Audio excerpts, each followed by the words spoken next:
extremamente realistas, nada de dublês ou chicotes falsos. Uma placa foi presa nas costas de Jim para proteger o ator, enquanto os chicotes visavam atingir especialmente esse ponto, deixando a cena bem mel. O único problema é que um dos atores não tinha uma mira muito boa. Uma das chicotadas acabou errando a placa e acertando Jim com tudo, fazendo até mesmo com que ele perdesse o ar.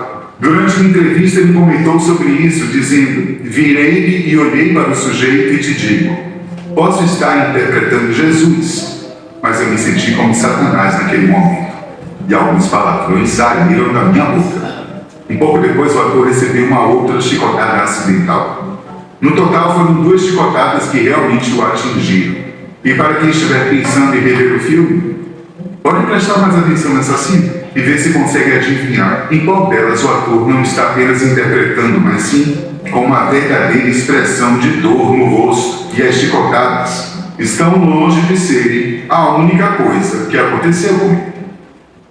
Durante a gravação de uma cena na qual ele carregava a cruz de Cristo, o ator teve seu ombro deslocado. E sim, essa cena também foi para o filme, sendo possível ver a expressão real de dor dele. Teoricamente, a grande estrutura de madeira deveria pesar 68 quilos, mas Jim jura que durante as gravações ela parecia pesar muito mais. Em uma entrevista à Fox News, ele relatou que naquele dia ela parecia pesar mais de 200 quilos. Depois de ter seu ombro deslocado e ainda assim continuar gravando, ele ainda passou por mais provações. Para a cena de crucificação, ele sofreu com ventos fortes atingindo seu rosto, além do próprio clima estar bastante frio. O clima frio, com ventos fortes, pode até não ter deixado o ator com hipotermia, mas fez com que ele tivesse uma infecção pulmonar, além de pneumonia. E pelo visto carregar a cruz não foi nada fácil. A dor no rosto dele nessa cena com certeza não foi apenas interpretação, não. Mas nada chegou perto da alta quantidade de raios que teve durante as gravações.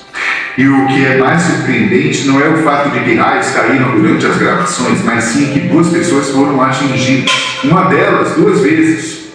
Isso faz de A Paixão de Cristo o único filme na história com 3 acidentes com raios. Segundo o National Weather Service, a chance de uma pessoa ser atingida por um raio é de 1 em 1.222.000. Já a chance da mesma pessoa ser atingida 2 vezes por um raio é de 1 em 1,49 trilhões, ou seja, estatisticamente improvável, mas não impossível. E foi exatamente isso que aconteceu com John Michalini, um assistente do set de filmagens de A Paixão de Cristo. E o mais surpreendente é que ele não foi o único, não.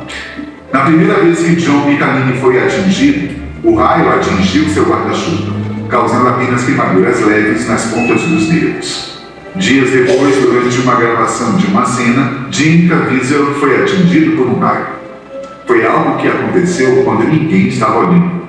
E as pessoas apenas notaram depois, quando ele estava quase, literalmente, pegando fogo. Em uma entrevista, ele explicou como foi esse episódio. Eu sabia que ia me atingir uns 4 segundos antes de acontecer. Eu pensei, vou ser atingido. E quando aconteceu, vi os figurantes se agarrarem ao chão. 5 minutos depois de eu ser atingido, John Michalini, um assistente, se aproxima e pergunta, você está bem? E então ele é atingido.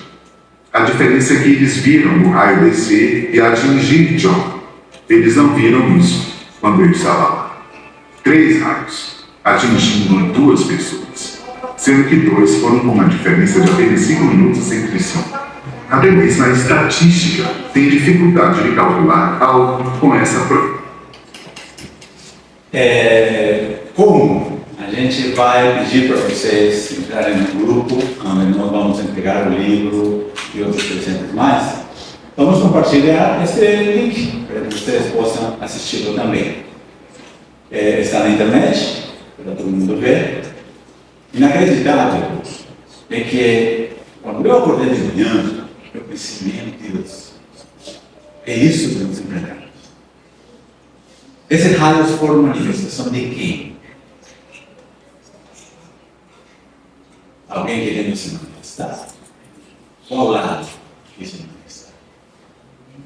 A gente não sabe. Eu só sei que eles estão vivos. E se nós falamos de agente de transformação, acredite que eles fizeram uma parte deles. E tiveram muitas coisas querendo barrar eles. Essa foi a minha interpretação. Que nós enfrentamos quando entramos na casa de alguém? Será que não é importante a gente vestir uma armadura de Deus antes de entrar na casa de alguém? Será que não é necessário? É necessário. Será que não é necessário, quando sairmos da casa dessa pessoa, não ficar com a mochila carregada e deixar ele num cantinho para Deus cuidar? E você não levar essa distração, esse problema, inclusive para ter o carro. Eu já me peguei dirigindo que nem um tsunami. De repente eu parei no farol e fiquei ali.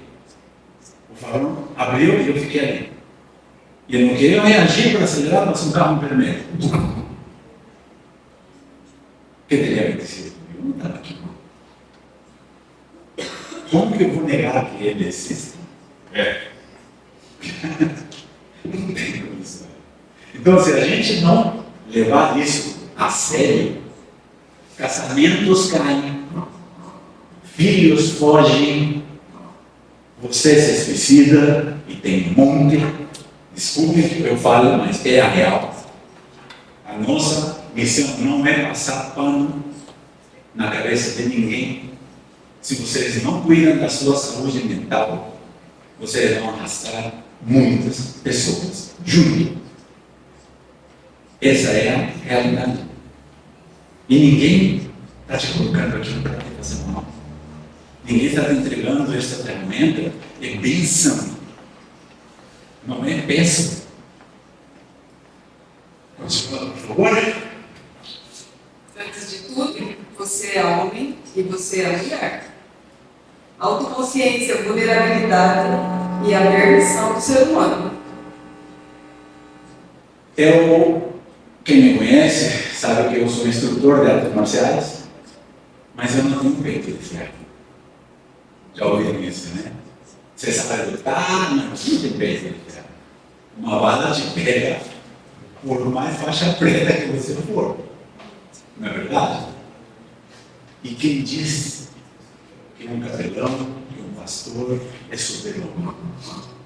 Ele precisa de prevenção, ele precisa se cuidar, ele precisa evitar.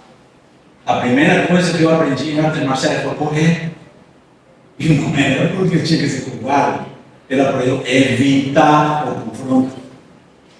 Uma das coisas que às vezes a gente precisa fazer é ficar calado. Ouvir, escutar e falar. Mas tem um momento que às vezes só sua presença é suficiente. Não precisa falar nada. Só esteja do lado, que ele te veja e você ouve. Não precisa dirigir muitas vezes essa palavra. Essa é a importância.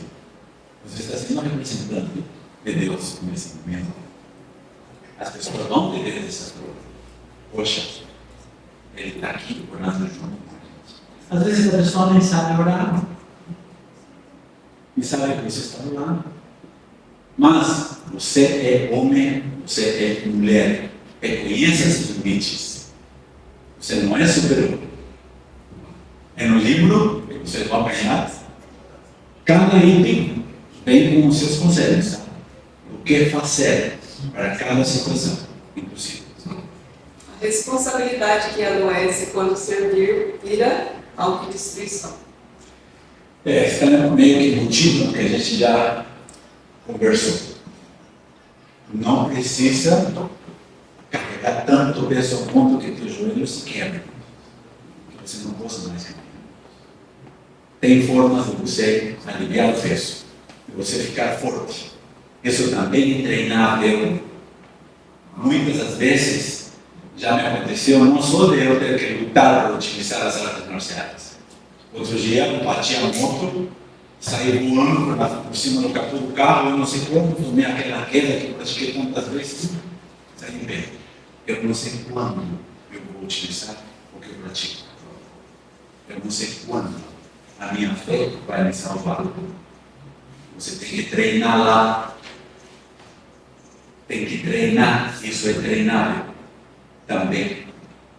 Amor é arte. Aí que arte. Aí Descanso e mandamento não é opção. Como construir rotinas de descansos espirituais, emocionais e físicos? Dependendo da denominação, alguns descansam sábado, outros descansam domingo, mas é mandamento.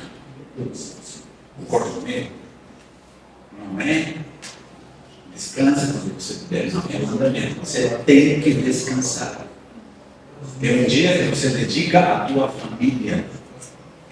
Um dia que você dedica a ti. Às vezes, pastor, né, pastor? Às vezes não dá tempo de descansar, né? Não. Madrugada, o telefone batendo, Inclusive agora eu estou caindo de sono aqui, porque a madrugada foi tensa.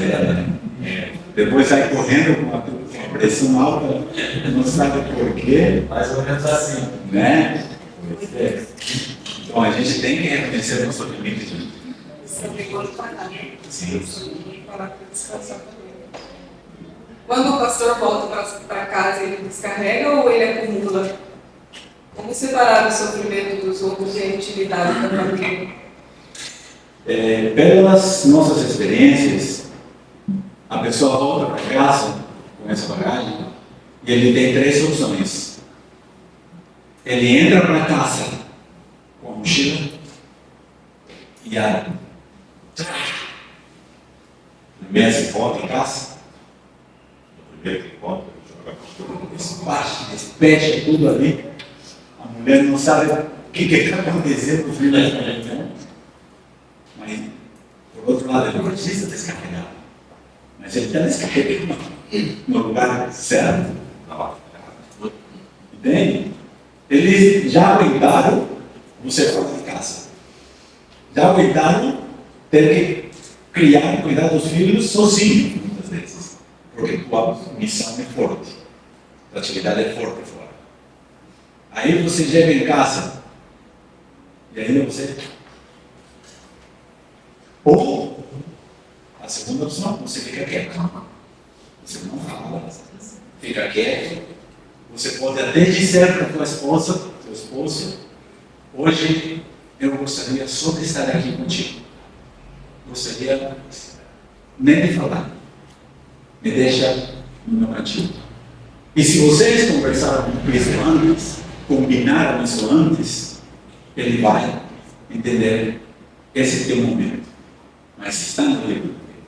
E a terceira opção é converse com seus pais. Depois vem mais aprofundar os espíritos. Pastor precisa de pastor. Capelão precisa de capelão. Capelão precisa de pastor. Pastor precisa de capelão. Irmão, e agora? Precisamos. Porque só ele que vai te entender. Tua mulher não tem que ser a psicóloga. Teu filho não tem que ser psicólogo. Eles são teu filho. Ele é teu marido. Entre pastores podem sim dar assistência. E quando a coisa ficar grave, quando você começa a entender coisas, está quase virando, né? O pastor estava me comentando, o amor estava me comentando. Aquela pessoa que pirou e começou a jogar documentos, essas coisas. Existem já estudos que nós chegamos a um ponto que está curto. O tal de burnout. Estoura e não tem volta. Tem prevenção. Tem como evitar isso. Vamos dar uma tirada de acordo e falar Casamentos em ruínas e cúbitos pintados. Na verdade, são divórcios e silêncios. E como revestir esses cenários, reverter esses cenários. Vai ter dicas no livro do que pode ser feito para que o casamento não fique uma mesa. Do púlpito. Gente, às vezes a igreja vira amante do pastor. Desculpe que eu falo assim, então não é nada. Mas para a mulher, ela desenvolve o mesmo sentimento que se o pastor tivesse uma amante. Porque ela te perdeu. Você volta cansado. A tua mulher não é mais tua mulher, é tua companheira de cama. E isso acontece. Isso é saúde mental. Temos que cuidar. O cônjuge do líder também precisa de apoio. Como preparar, acolher e fortalecer quem está ao lado do líder. Alguma vez espero que não aconteça isso com vocês, como acontece com alguns pastoras. Alguém já ouviu? Oh, aí a mulher do pastor. Perdeu o nome. Qual é o nome dela? Qualquer coisa menos. O nome dela. Perdeu Qualquer coisa menos. a identidade. Ela é a mulher do pastor. A mesma coisa.